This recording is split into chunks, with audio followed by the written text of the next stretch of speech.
This is Let Me Sum Up, your regular deep dive into recent reports on climate and energy.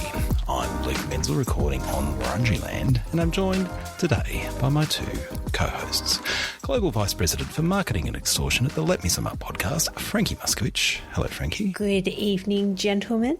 I am safe from global tariff strikes here on Gadigal land so far, but let's see where that conversation takes us. That's a bold statement. Yeah. Well, and I'm pleased to announce that thus far Trump's tariffs have not significantly impacted our Patreon takings, but, you know, there's still time for that little scenario to by play Australian out. listeners. That's right, by Australian podcasts. No need to be supporting those other pesky global climate and energy podcasts. So is this a Trumpist Patreon podcast support agenda? I hasten to emphasise this podcast does not endorse that. I really didn't think this through. And those dulcet tones are emanating from a man with a PowerPoint presentation for any occasion, Tennant Reid. G'day, Tennant. Yes, well, either I have an appropriate PowerPoint presentation for any occasion, or I will just force whatever PowerPoint presentation I happen to have on me to be relevant to any occasion. See, when I was at a dinner with some old friends just last week, and they asked me what I thought about the nuclear energy policy from the federal coalition. Oh, no. And all those sweet summer children, they didn't know just how many slides they were about to be presented. Did you end up actually getting to eat some dinner, or did you send them home at 6 a.m. when you were done? They cooked for me, and this is how I repaid them. Wow. Well, I wouldn't be waiting by the letterbox for the next dinner invite. On this week's show, we take a look at a new report that quantifies the costs and benefits of proposed regulations that would see gas appliances phased out in Victorian homes. But first, last week President Trump drove the US into what some say is a ditch, others say is simply a reciprocal hill, with the imposition of a 10% baseline tariff on imports. The president, who levied even higher tariffs on nations with a significant trade surplus with the United States, said this was all about bringing manufacturing jobs back to the US. However, economists are sceptical and are warning that US capriciousness on trade policy is increasing the likelihood of a global recession. So, Tennant, step us through it all and let's have a chat about what Tariffpocalypse 2025 is likely to mean for energy and climate. So it's important to note that as we record this, we don't know the future. We don't know the meanderings of the mind of Donald Trump, or the future course of knife fighting or cultic reverence in his orbit. And so we could easily be surprised tomorrow by twists and turns. Yep. But for the moment, as we record, it looks very much like Trump is not foreturning anytime soon that he means to stick with the swinging tariffs collectively, on average, higher than the Smoot-Hawley tariffs, which famously, though some people who like these tariffs will contest this, helped to deepen the Great Depression. It's an enormous shock, but despite so far a fall of more than 10% in US stock markets, the administration is saying some version of there's got to be some pain to get some gain. Don't you worry about this, or verging on in the broader supporter sphere, why are you so concerned about material possessions? This is about the human spirit. So, assuming that they do stick to these very big tariffs on everybody that the US has got a trade deficit with, but also 10% tariffs with everybody else, including Australia, what is it going to mean? It's going to have a lot of implications. And for the climate and energy space, some that already seem to be evident is the global oil price is falling because the global economy is expected to be significantly weaker and less demand for oil. We may see further hits to global growth. Those will impact both emissions, but also investment in a lot of stuff, including clean tech, very plausibly, and fossil investments. We might see, this is way beyond my pay grade, but we might see a push on lower interest rates from economies looking to stimulate themselves. Or they could go higher, particularly in the US, if they are having to deal with a bunch of inflation caused by trade war shenanigans. On the energy side, oh my God, there's so many things we could speculate about. But one of the biggest is Australia's high hopes of being an energy superpower hinge on a strong level of international economic integration and co-investment and comfort by Japan and Korea and China and maybe others in relocating portions of their current value chains in metals to Australia because of the strong underlying economic logic of doing energy-intensive stuff here. And so we've got a lot riding in the future, as well as the rest of our very trade-exposed economy in a healthy global trade regime. And the trade regime, it ain't looking so healthy. So, it feels like if you're looking at the US, the push with the tariffs, if it had the desired response that not that I want to try and intuit what Trump and his people are trying to do here, but there's a stated objective of trying to onshore more manufacturing and bring back jobs to the US and things like that. You could almost certainly suggest that if that is to happen at any scale, it's probably going to be less efficient and more emissions intensive than the alternative, because the whole piece around this globalized economy is with the right kind of trade conditions, lowest energy price produced thing, which these days is more likely underpinned by renewables and things like that, tends to win out. So there's the piece around what's going to potentially happen domestically in the US. But then there's also, given our region in the world and the extent to which we so heavily rely on trade with China, with other Southeast Asian countries that have been really impacted by these tariffs, way more than we have in the first instance. And it feels like how all that's going to play out in terms of the rearranging on trade of all these different component bits that we are going to need more of, that, everyone in the transition is going to need more of, is just a little uncertain at the moment. And it smacks a little bit of the supply chain disruption that we saw in COVID, to the extent that there was uncertainty around flows of components and things like that.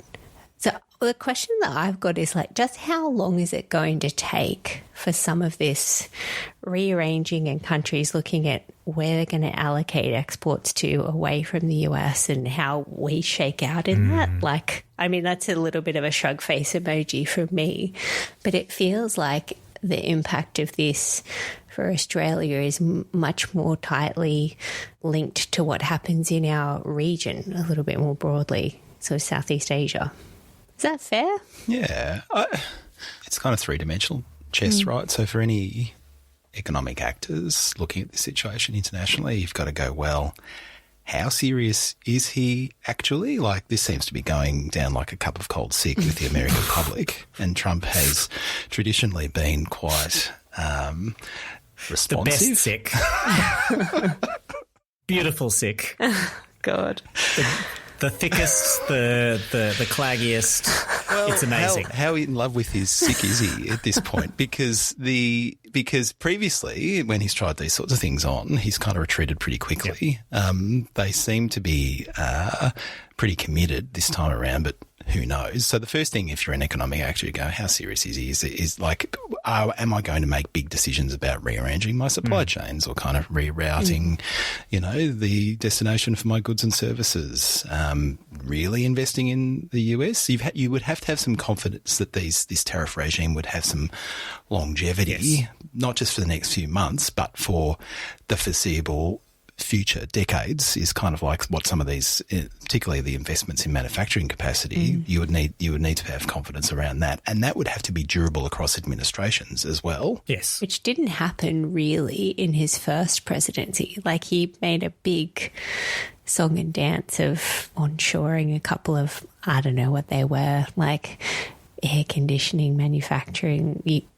Manufacturers or something, which Air. Yeah, which promptly shut down again, right? Yeah. So to the extent that there is any actual diversion, particularly of Chinese clean tech away from the US, rather than diverting flows from China through third countries for real or imaginary value-adding steps before going to America.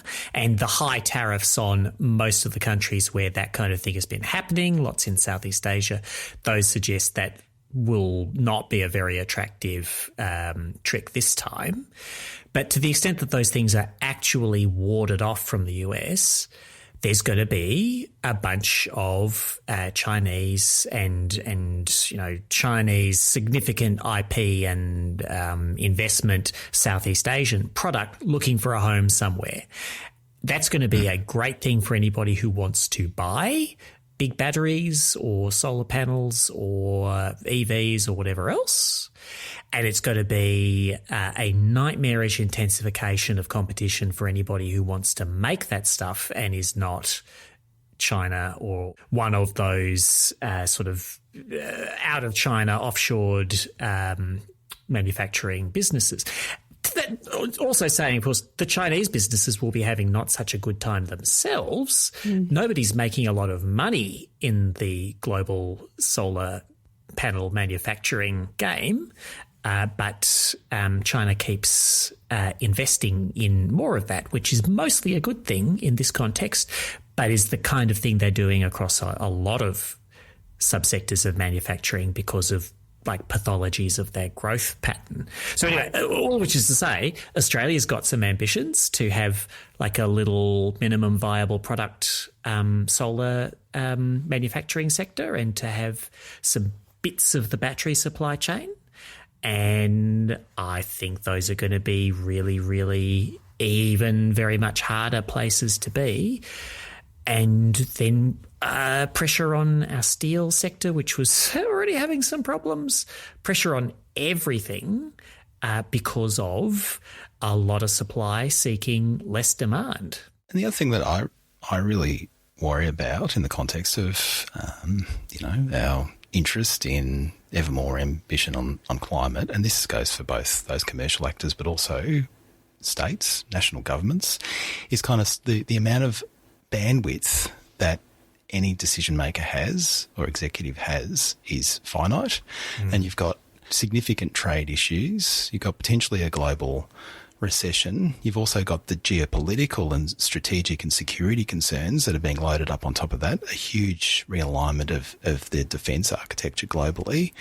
And I can just see climate just being pushed down further and further down the agenda in that context. And that's not good news. And it's a really understandable dynamic if that is indeed what plays out.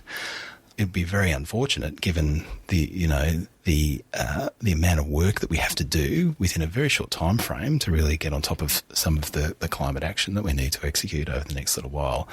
It's hard to see the silver lining in this. And some of the silver linings that we have clung to previously, like, well, there'll be leadership from the states in the US. Well, if California and New York want to show leadership in the states, but China has a great whacking 34% tariff on those clean energy imports they were relying on to do that leadership, that just makes it that much harder for states to step up to the plate, even within a US context. Yeah, it's bad. It's definitely hard to see past the short term, and potentially longer term downsides from to your point there, Tenen, about a lot of supply looking for demand. You could just see a drop in production for a time, like you did even in the pandemic. Well, yes, you could if China, in particular, hits sometime the point where they really, really bite the bullet on restructuring their economy to be less reliant on this pattern of wildly high savings, enormously high rate of domestic investment and weak consumption. Which is like the good piece of that is that they have built out this incredible clean energy manufacturing sector that is providing China and the world with much of what is needed for a successful transition.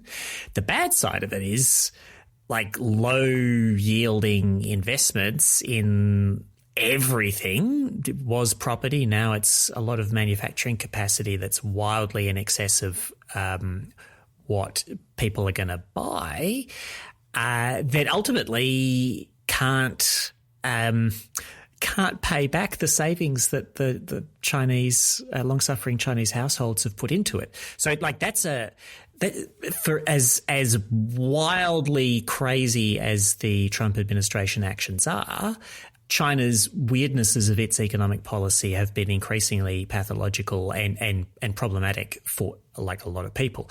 Do they hit the point where they alter course? Like they've had this huge debate for years and years and years about raising consumption and reducing investment.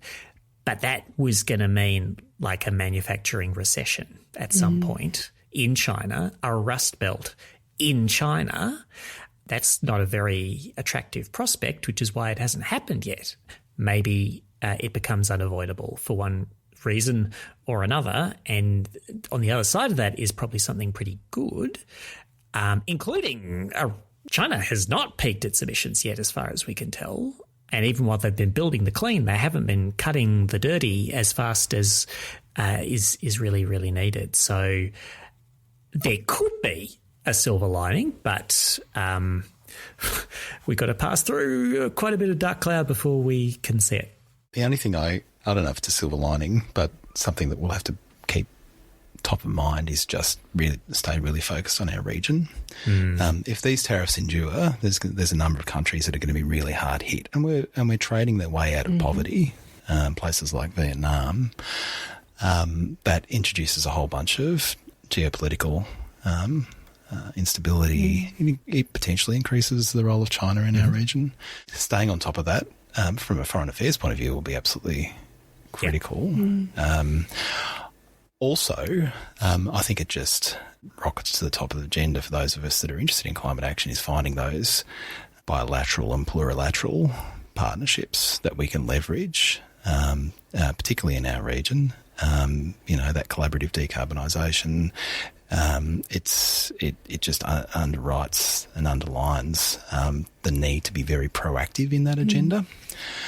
And I suppose shines a spotlight on why something like COP31 in 2026 might be really well timed for Australia to demonstrate a regional leadership role as well as a global leadership role and kind of really clearly articulate the role that we want to play in this global transition. Cutting through the noise over the next few years is going to be really hard, and taking the opportunities that we have to do that will be incredibly important, I reckon. It does throw that opportunity of hosting a COP into a different light, doesn't it? My only kind of extra thought on all this, and it goes to like, is this just a kind of not a brain fart, because Trump has like the one thing he has been very consistent about like forever is this notion that tariffs fix. Pretty much literally the only thing. Yeah, that tariffs will fix everything. For decades.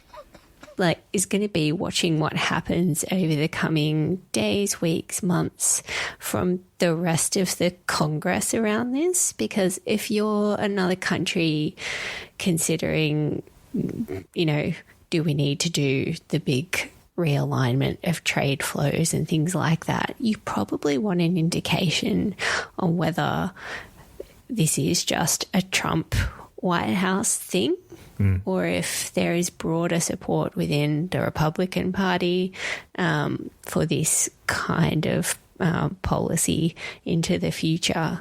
Because I think that the thing that starts to make looking at alternative options and moving a bit away from the US in that regard is if you can look into the future as far as the eye can see and expect flip-flopping every 4 years or, you know, up to with their election cycle, then why wouldn't you start to look at where you might build some of those relationships with more longevity and certainty into it? So that's going to, for mine, I'm just fascinated to see what the rest of the Republican Party does in response to this over the next little while. Yeah. Nothing very brave would be my guess. That's so far. We'll see. All right. Oh, what a cheery note. Shall we chat about a report? On which to end that chat. The calm waters of Victorian electrification politics.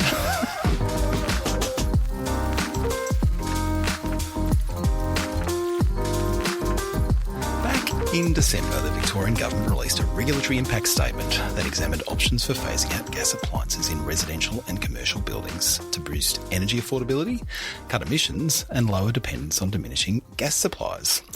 This RIS looked at electrification options for both new buildings and existing buildings, including pathways that would require that gas appliances in existing buildings that reach end of life are replaced with electric alternatives. As we record, the Victorian Government is continuing to mull its options, but in the meantime, the Institute for Energy Economics and Financial Analysis have released a new report that looks at the costs and benefits of the regulatory options on the table for residential homes specifically. In it, IEFA presents modelling they say shows that gas appliance phase-out would have big affordability benefits for households. What's more, they reckon if we bring in the new regulations quickly, it will also help deal with the immediate challenges Victoria is facing in terms of gas supply shortfalls. Frankie, you're the Let Me Sum Up podcast's resident electrification maven. What did you make of this report? That's very kind of you, Luke. I like to think that we all dabble in the welcome, soothing waters, not literally, of electrification. But I think, I mean, this is a very well-timed bit of analysis, I think, as well. Like, sort of pitching their 2 cents into the public arena at a time, as you say, when the government down in Victoria is still, I guess, leaving itself some different options on the table in terms of what it might pursue with that RIS. And so what they've done in this analysis, because it's a pretty snappy brief and pretty easy to read. So this is one of those, I'd say, to sum her up, is if you've got a keen interest, it's pretty digestible. We'll have a link to the show notes in there.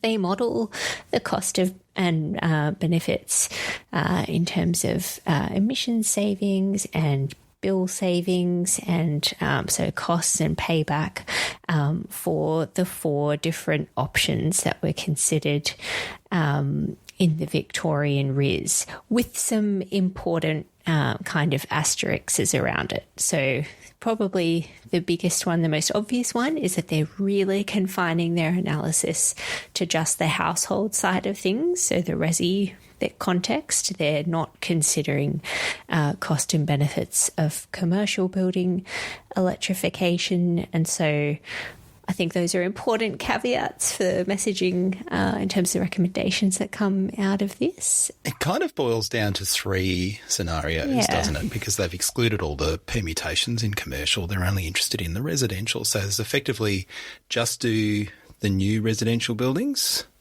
get all the new residential buildings and existing buildings completely off gas, Or the third one is do the new buildings and get the existing buildings off gas except for cooking, which is actually the preferred scenario of the Victorian government. It is. And so, look, if I was to boil this down to like one point, or what I think this brief is trying to say, is that the folks at IEFA, having run the numbers, and a lot of what they've done is pretty sensible looking. There's a more technical sort of modelling report summary as well that you can look at.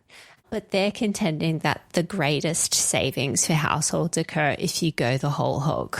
So they're saying don't exclude kitchens and cooktops, like just do the lot all at once and let's crack on with it immediately, because there are other sort of suggestion around this as well, is that if you could implement these changes in the regs by 2026, they could lower the risk of near-term gas supply shortfalls, which I have questions about if that's even feasible. I'm sure Tennant's got some thoughts on that. Sure do. Yeah, so the numbers are big. They're suggesting that households could save $6.3 billion over 10 years, with costs around $3.5 billion if all new and existing homes were electrified. And if you exclude the cooktop piece, it'd reduce the savings to household down to $5.6 billion. So there's, $700 million kind of extra in savings if you go the whole hog, which is not surprising when you think about going the whole hog means you're cutting off the gas connection and not paying that connection fee, but introduces flow-on questions about what that means for everyone else bearing the cost in the meantime. So, yeah, look, it was a short, tidy report, but there's a lot of different kind of lines of inquiry and discussion you could take off that. What do you think of the guys launching out with the, maybe I'm reading too much into this or whatever, but the strong suggestion seems to be go the whole hog, don't leave cooking on the table. Just do it all and do it now. So I wonder if they're doing that a little bit as an Overton window thing. Mm-hmm. The state government made the clearest commitment it possibly could that it would leave cooktops alone. Mm-hmm. Probably from the judgment that cooktops were the most sensitive thing because that is a charismatic appliance that people interact with. Charismatic mega appliance. Yeah, like you spend time with your cooktop if you're a cook. You don't spend time with your water heater unless something is very wrong. Everyone's got their thing, Tennant. Everyone's got their thing, but of course it's been completely political. And the thing that I think the point that we have made that anyone who's close to this stuff would continue to make is, it's a tiny amount of the actual gas use in a home compared to heating and hot water. But it's almost 100% of the conversation around electrification. Yes. Like by and large, nobody cares how they're heating and where their hot water comes from. But the cooking thing, I wouldn't have used charisma, but it's got there's a hearts and minds piece to it. This appliance has got Riz, as well as a Riz. Oh, that's bad. That's a shocker. The Victorian government is also probably, or some people in it, are probably guessing that even though in their own modelling, they assume that unless people are forced to change their cooktops, they won't ever, and they will just maintain a gas connection forever for nothing but gas cooking. I think those people think in the Victorian government, people will get sick of it and they will go, am I really going to maintain a connection just for this one thing? Do I hate induction that much? And they're going to switch. I think that's what they guess. And there's but what can you put in the model? What can you defend? So it's all a bit weird there.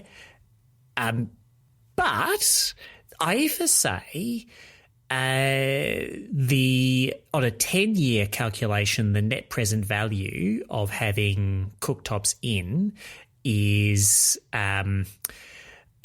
worsened a little versus having cooktops out, but that's because they don't think that many households in a 10-year window will get to the end of life of enough appliances that they fully disconnect and avoid a bunch of connection charges, which is where the bigger savings are unlocked by the cooktop thing. So I think it's very significant in the long term, but it doesn't help the numbers exactly in the medium term. What do we think about 2026? Well, I'm going to leave that hanging there for a sec. Before we move on from that, I mean, I think it's a good time to be prompting discussion on whether there is an opportunity to be more ambitious on the options that have been put forward. I think it's smart politics from Victoria actually to have put all of this out there, to have left some time for discussion and debate. I would also observe, I think the conversation has moved on like quite a lot over the last 2-3 years in particular about the electrification piece. Like we've just seen big battery, sort of subsidies announced from the Labor Party in an election context. Like there's a growing kind of acknowledgement on both sides of politics that electrification at a household level is definitely a thing to encourage and support into the future. Spoken like a New South Welsh person. Maybe. Am I like complete? I'm like, has it been that bad down there? I think there is quite a significant partisan divide in the Victorian Parliament on this very issue. But I think my substantive point remains though. I think it's been smart of them to have all the options kind of out there, because if I was them, I'd want to be floating options that include the more aggressive kind of approach, and kind of see what happens in the next little while in terms of a response to that, and not lock yourself into one pathway so quickly, one way or another. So my take on I guess the appliances in or out thing, I broadly agree with both of you that it is probably smart politics. I don't think we should underestimate how complex a regulatory reform this is. You're trying to displace a incumbent technology which is deeply embedded in millions of homes right across the state. It has interactions, obviously, with individual householders as well as with very well-established supply chains, with energy systems, not just the gas network, which is, I'm sure we'll discuss, possibly going to be impacted by this in quite a significant way, but also the electricity network and the extra load that's being placed on it. And I think the Victorian government is very conscious of all of those elements. Certainly the minister and her department is very conscious about all those interacting elements, and is actually trying to explore pathways that utilise a whole range of interacting mechanisms to pull this thing off. That includes the regulatory impact statement, but it also includes minimum rental standards. It includes the review that's currently underway of the Victorian Energy Upgrades program. It includes the announcement this week that they'll be reintroducing insulation into the Victorian Energy Upgrades program, which will help manage the impact of gas heating electrification on the Victorian grid. This is quite the manoeuvre to pull off, and you need to do all of that while maintaining a level of public literacy and public support for what you're trying to do. And most Victorians do not spend a whole lot of time thinking about this. Most important thing about this policy is that it is at end of life. So you're replacing the appliance already. There is already a bunch of faff that you're needing to work through. That reduces some of the friction. We're not ripping appliances that are still functioning out of people's homes. We're utilising that moment where something is happening anyway to kind of like ease that transition and ease that switch. But it's hard. And we've seen backlashes to these sorts of programs before, particularly in Europe, in places like Germany, attempted something very similar and got themselves into all kinds of hot water around this very type of transition where they were trying to phase out gas appliances, had to defer and who knows, once they kind of land that grand coalition government, where those sets of reforms will sit on the government's agenda. So it's really tricky, but I think that they're progressing in a pretty measured way. They haven't actually made any decisions yet, so we shouldn't get too excited about their policy leadership. But they've been moving the chess pieces into place so that if there is a decision to go forward, they'll have, a pretty robust policy arsenal to move forward with. They are doing that. There's many design decisions that are involved. There's this question of when would all this start, and in the Victorian government's modelling, it all starts July 2026. I think that is just a placeholder and is incredibly unlikely to happen, because I don't see a decision being made and bedded down before mid-year 2025, and to have a year or less of notice to various industries that their market is going to contract by 85% or whatever the number might be. I just think that will be a level of intensification of headaches that nobody will ultimately want. And so 2027, not 2026.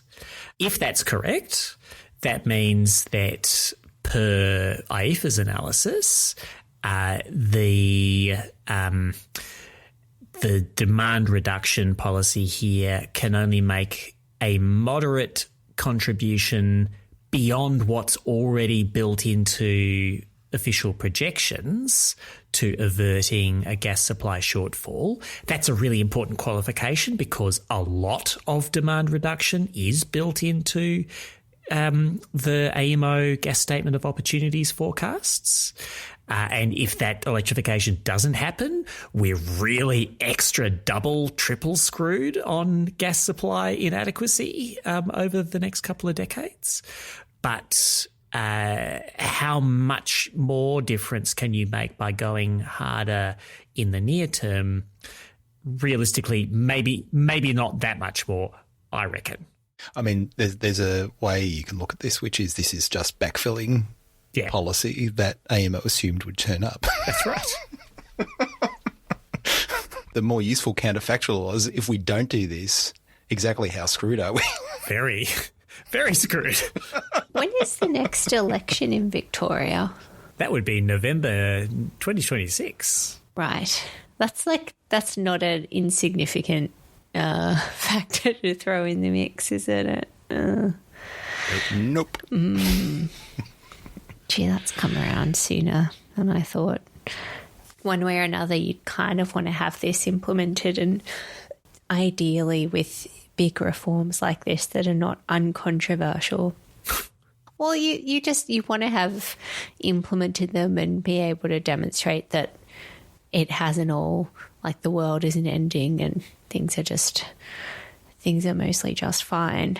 Tennant, you're closer to manufacturers and stuff. I mean, on the one level, I'm sort of a little bit skeptical of this is going to severely impact us immediately with, if we don't get more notice.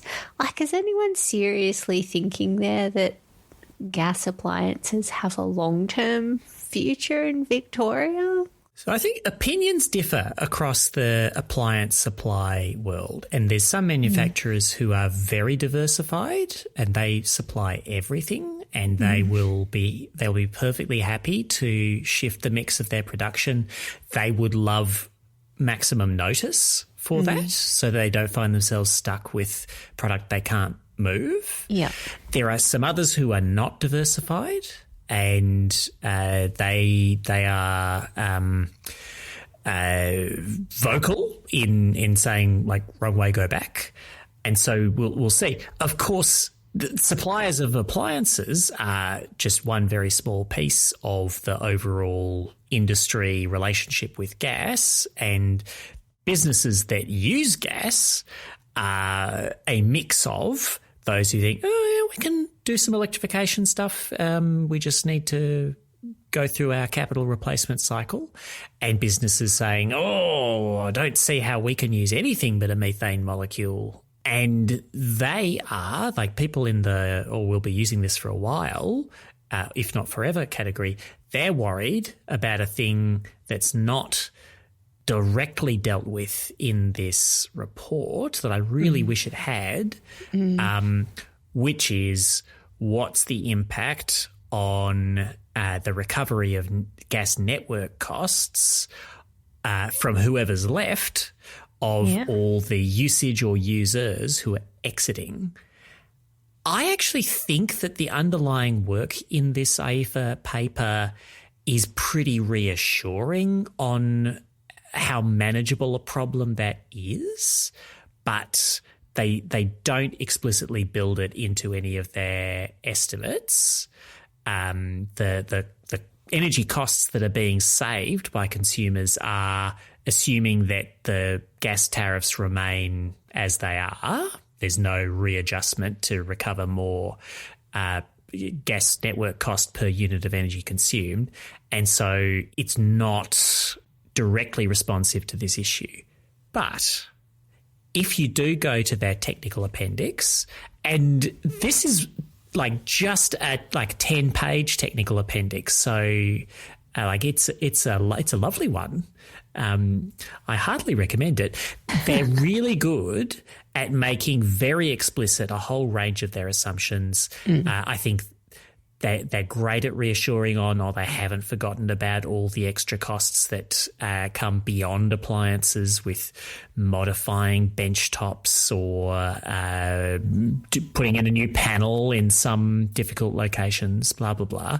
Yeah. It's clear from the work that they've done that there would be a significant but still gradual contraction in gas use, such that a lot of the regulated asset base of the gas networks, which are currently worth about $6 billion in Victoria, that's the money, the value of the network that hasn't yet been depreciated, and which gas users would, under the current reg regime, be expected to pay off over the next several decades, while new capital accumulates in maintaining the network forever. That's the logic of economic regulation as it currently stands.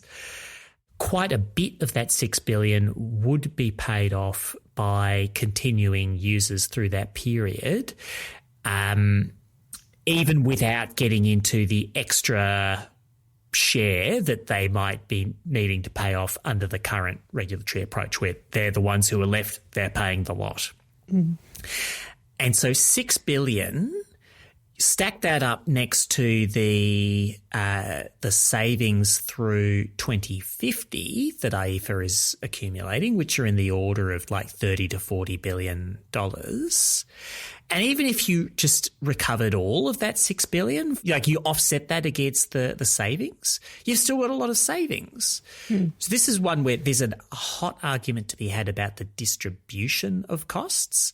But if AIFA do in future the work, or somebody else, there's been a few goes at this, but the work of fully integrating the network cost issue into this, it's not going to change the direction of the overall recommendation. But I think it will set the scene for a difficult but necessary argument about, okay, well, if the people leaving the network do so well with savings, can they pay off the share of the network they would have paid if they'd stayed? Or should the state pay that? Or should the networks eat it? Or should whoever's left indeed be pummeled into insensibility? And it's important to say, this is something that in the government's own regulatory impact statement that is acknowledged as an issue, right? So they talk about the fact that the estimated network infrastructure tariff is predicted to increase substantially over the projected horizon, peaking around 2039 as the largest number of disconnections are assumed to occur that year. They've assumed that the costs are spread volumetrically across the customer base, such that price increases are shared with gas power generators and large industrial users who are expected to maintain a level of demand on the network. Noting how future costs are allocated in practice is highly uncertain. Well, I mean, it's the big unknown, right? Like, it comes up in every electrification chat the three of us have had. I'm just going to say it now. Summer uppers, broader LMSU universe, somebody needs to do a good paper on this. Summer uppers unite. Well, I think we told Alison she needed to do this off the back of her getting off gas report last Pretty sure year, we right? did. Still waiting for that one, Alison. But it matters what Victoria does, because it's likely to set a precedent then for other states who are on their much earlier in their journeys when it comes to the orderly exit, if we can call it that so far, from the distribution grid. I mean, the other thing that's just happening in the meantime is all of the DNSPs are applying for more accelerated depreciation over their bit of RAP. Like, it's I guess my concern would be is that we wait too long to have this discussion and debate around the various options, and it's just being depreciated away under our noses. I just want to remind everybody that the Victorian gas network is valued at about $6 billion. If I was a benevolent billionaire, I'd probably just buy it. So are you like... If there's any benevolent billionaires listening to this right. podcast, you can just make this whole problem go away. Well, there's some billionaires who do own it. And I guess... I said benevolent billionaires. Well, there's a chance to be extra benevolent. That's true. How do you... That's true. Instantiate yourself? A turn towards altruism. Yeah, that's right. Very fair, very fair. But the point is, in the scheme of the whole transition, we're talking about spending, hundreds of billions of dollars on, renewable energy infrastructure on the one side and nuclear energy infrastructure on the other side. This is not an insurmountable problem. That's true. Right. It's not. Now we've just sort of having had this whole rabbit hole conversation about the grid, which is not explicitly addressed in the paper we're talking about, but nonetheless on the wish list. I do want to just sort of add in, I think this analysis needs to be viewed with all those caveats around it, because, I've worked with people in the commercial building sector, like Tenant, your comments before around gas users and the industrial side of things. Like, there are just those other economic sectors that have relevance here to the way the Victorian government chooses to proceed with their regs aren't considered here. So when we're then talking about which RIS option to pursue, like, there needs to be asterisks over that, because as much as I would like, large complex commercial buildings to be electrified tomorrow, those can be like pretty significant capital costs in some respects. And so it's, the broader implications of this, especially when you talk about how to share network costs out into the future. I'm pretty sure industrial gas users that don't have viable alternatives available today probably wouldn't be happy with the idea of being asked to cop the cost of a decreasing customer base on a network. So we need to be thinking about accelerating options and support for electrification of those other uses too. I agree, but I have spoken to a number of industrial users that are pretty on board with the idea we should be moving from lower value uses of gas, like heating hot water in a home to high value uses of gas, and are pretty curious about the possibility of minimising the spend on, gas that's supplied through import terminals or upgrades to gas network infrastructure to pipe gas from other parts of the country, because it's going to be more expensive. And the other thing I wanted to say is that we return to this question around networks because it's one of the most fascinating questions facing us in the energy transition. It makes our nerd brains light up. But my point is not that we should not be doing things that we're pretty confident are sensible because we don't have that answer yet. That will need to be resolved. But if we wait for all the interlocking pieces of the jigsaw puzzle to be resolved to get on and do just the basic sensible stuff, and I would definitely characterise this as very basic, very sensible stuff, notwithstanding the complexity and implementation I was talking about earlier, like we're never going to do anything. Yeah. Oh, sure. I do not want this conversation to be taken as, oh, well, you haven't worked out the network bit yet, so you should sit on your hands. No. You should get on and do this stuff, which we know we need to do. And in the meantime, let's get on and have the big conversation about how we allocate costs of diminishing gas network use. Generate the surplus, then you can fight about who gets it. Sure. But I will put in a vote for expanding the basic sensible things cinematic universe a little bit, because there are some numbers in this paper on page 9 in particular, the figure 7 effects of measures on household gas use and savings summer versus winter, and the electricity peaks of a household's usage, and that really, really underline the importance of doing energy efficiency upgrades and load shifting on the new electricity loads and old loads, because in IEFA's numbers, a typical resi dwelling will have peak electricity demand in the middle of winter of around 0.7 kilowatts in the evening peak. If they just do full electrification and no other sensible stuff, that will nearly quadruple to 2.6 kilowatts in the evening peak. And they can shave a bit off that peak with rooftop solar, but they could cut it down to 1.1 kilowatts. So still an increase, but a manageable one, with an upgrade to 4-star energy efficiency and load shifting. And they also say they haven't done numbers on what you could do with batteries plus solar, but batteries plus solar could make a difference as well. One way or another, we do need to make sure that we don't wind up with just a need for an incredible level of reinforcement of the electricity distribution grid out of this. That's very avoidable, but it needs to be avoided, or the electricity price will go up a fair bit, the retail price, because of network investment beyond the additional units of energy being consumed.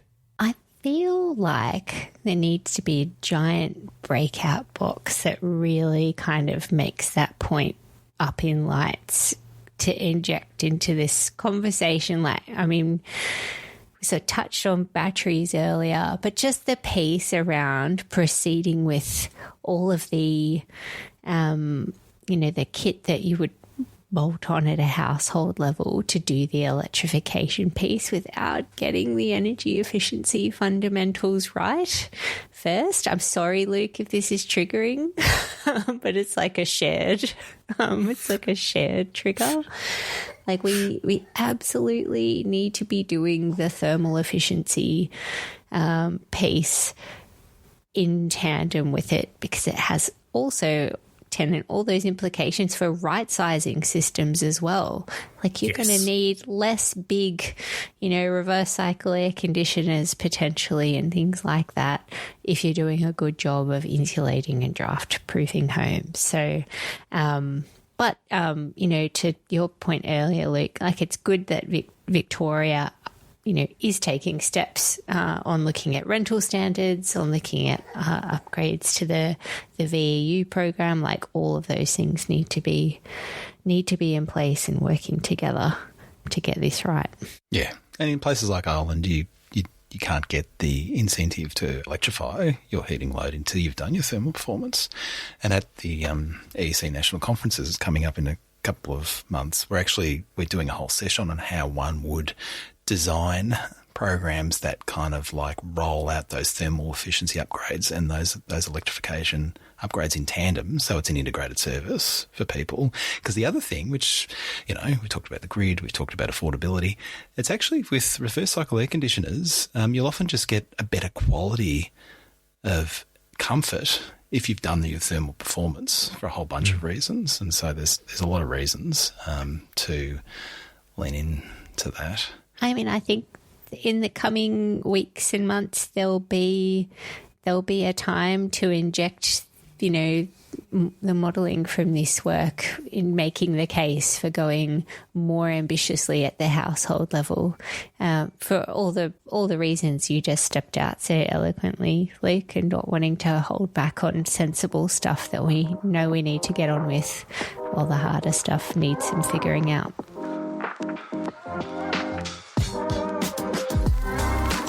It is time for one more thing in which we all share something that is currently captivating our attention. Tennant, what have you got? I have just a little note that it was recently reported that Bureau of Meteorology data confirms that 12 months to the end of March 2025 were sadly the hottest in Australia's recorded history. I don't think the BOM have done a full media release of their own yet. Possibly they feel constrained by caretaker, but their senior scientists are out there talking about this. It's not a great surprise.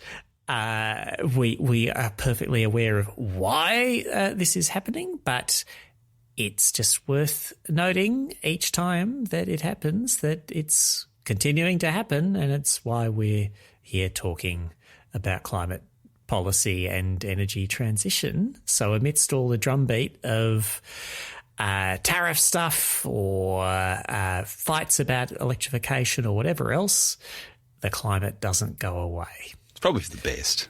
Like, if it literally went away, yes, that would be bad. I don't particularly want to live on the moon. All right. We advocate for a safe and present climate here at the Let Me Sum Up podcast. Frankie, what have you got? Well, I've got the pretty long-running parliamentary inquiry into residential electrification final report that launched out sometime in the last couple of weeks.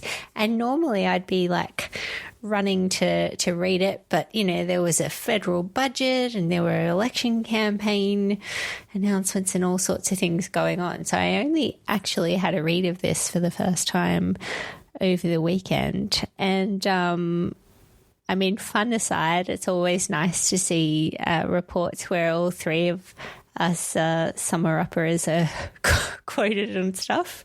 I can't remember if did we actually not do the as public, a podcast though. Not as a podcast, sadly. Although Tennant and I did testify together. Sadly, you weren't called to that particular session. Yeah, bugger, because I couldn't remember if we'd done the hearing together, but you've just answered that for me. In one of the bits they quoted from me, I got promoted to doctor. I am not a doctor. You loved that, didn't you? Simply acknowledging your inevitable honorary doctorate that is in your future, Tennant.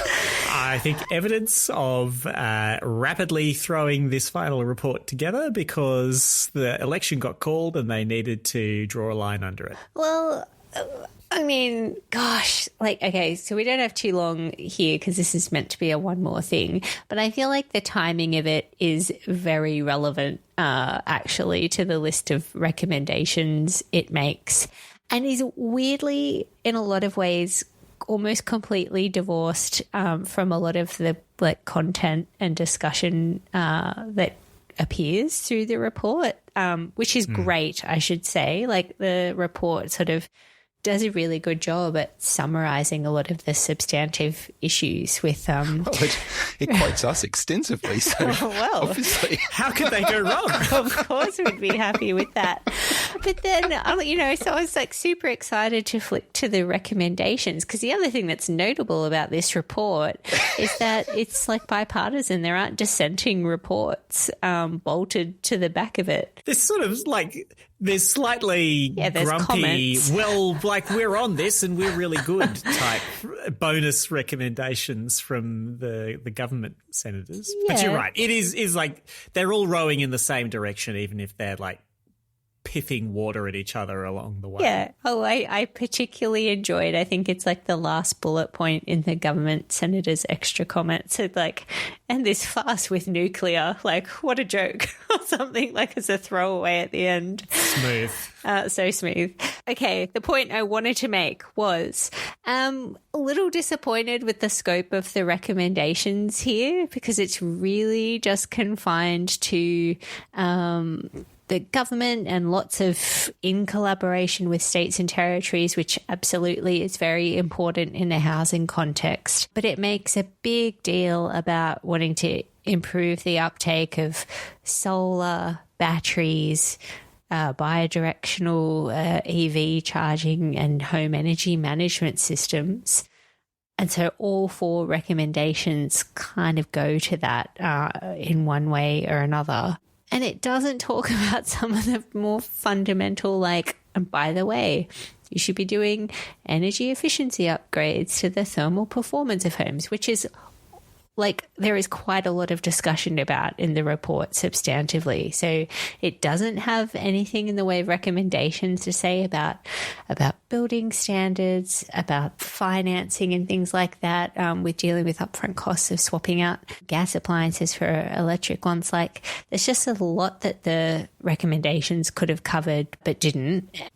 I think you kind of have to view it in the context if it was released just before an election where, so far, one major party capable of forming government has announced a big battery subsidy, and we're probably expecting a similar competing announcement from the other side of politics. So whilst it's not the broad-ranging bipartisanship I would hope to see, I mean, it's clearly a step in the right direction, so I can't be too upset about it. But, I'd like to say that the electrification maven of this podcast has high standards. So more work to be done. More work to be done, people. I mean, batteries are great. Do they count as electrification? Apparently. I mean, I'm not sure that has historically kind of factored into much of the discussion we've had about electrification, but I guess the lines are being blurred between that and the consumer energy resources palooza. Yeah. A battery will enable you to utilise electric appliances with a higher degree of self-supplied renewable energy than you might otherwise use. In my mind, electrification is effectively fuel switching, right? But anyway, maybe that's a wonky point. That doesn't matter. Unprecedented for this show. just doesn't belong here. What podcast do you think you're on, Luke? All right. So for my one more thing, I wanted to circle back to the EU. On a recent episode of our fortnightly bonus show, There Is Too Much, we talked about moves to sort of slightly water down or roll back climate disclosure requirements with the aim of lowering compliance costs on companies. As we record, it is beginning to look like that was not a one-off. There's an article in Politico reporting that the European Commission is considering reopening the EU's Energy Efficiency Directive, its Renewable Energy Directive, and its Energy Performance in Buildings Directive, with a view to watering them down, even though they've all just been revamped after very recent and very lengthy negotiations. And there are also some reports, and I should stress these are all just reports, but concerning ones nonetheless, that the EU is considering building in some quote-unquote flexibility into its 2040 emissions reduction goal. So they've committed to 90% cut on 1990 levels. And they're saying, we'll give countries more options for how they meet these goals and how they make the numbers add up. As I say, none of it's confirmed, but it does suggest the sheer amount of economic security and political pressures being faced by governments in the EU is pushing climate down the agenda, as I was saying earlier in the show. Although I would have thought that purely from an energy security perspective, energy efficiency and renewable deployment wouldn't be something they were pretty interested in for reasons other than climate. But nevertheless, we know the political centre is moving in the EU. It seems that could result in some further shifts in the climate policy framework. So worth keeping an eye on, I reckon. You're going to have to establish EU politics corner alongside the increasingly barren-looking US politics corner. Well, that is our show for today, but each and every fortnight we have a bonus episode called There Is Too Much, because there is too much. There's stuff that we never get to on the main show because there's too much to talk about.